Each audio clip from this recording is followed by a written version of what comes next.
Hi, my name is Ellie Burns and I work in product marketing at Onfido, the place where identity is made simple. I'm here with my colleague, Sarah Munro, Senior Director of Biometrics Products. And today we're going to have a look at what ghouls and spooks are haunting decision makers this Halloween. Hi, Sarah. Hey, Ellie. So, cutting straight to it, what is the number one nightmare facing businesses this Halloween? Oh, it's a good question, Ellie. So I think, fraud continues to be a massive issue for our customers. Last year we saw fraud rise more than 40% year on year, and there's nothing that tells us this isn't continue to be a problem.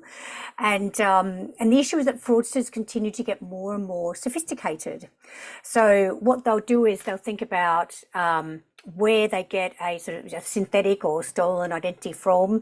So they might steal a social security number, then they'll think about where they can get a stolen document from. And then beyond that, they'll also think about, can they steal a face or a biometric? And they layer that together to be able to commit identity fraud.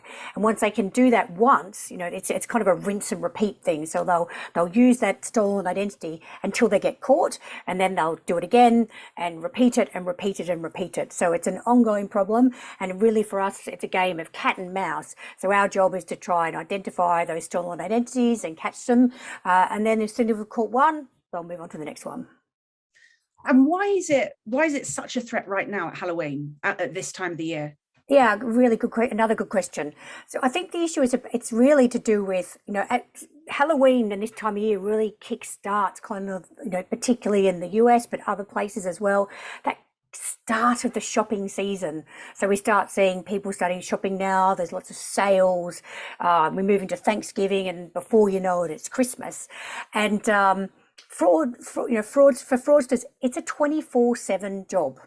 And so as soon as, what we saw during COVID is that we sort of moved all our shopping online, and what fraudsters did, they just followed us.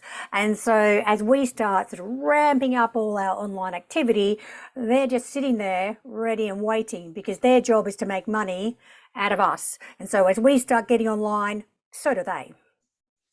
And I suppose the one sort of thing that's captured the imagination of consumers is deep fakes, with synthesizing Obama. You have deep Tom Cruise.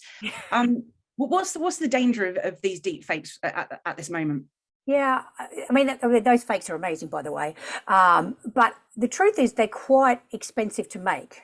Now, that will change over time. But as I said before, this is a scale game. So what a fraudster wants to do is they want to find something, replicate it and replicate it and replicate it. So what we see, and what we're beginning to see more, is what we call them cheap fakes. And so with a cheap fake, they're trying to use what's called a face app to try and replicate, and that sometimes a face app, where they just change the face on a selfie or something like that.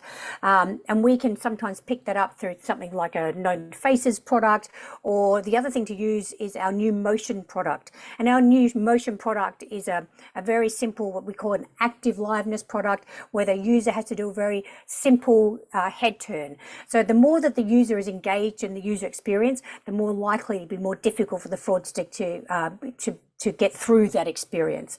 So we would recommend things that can able to catch multiple faces, so known faces. We've got something called repeat attempts in our document product. We'd also recommend that, or our motion product, where the user has to be involved in the user experience. And those things will all sort of layered together help us catch fraud.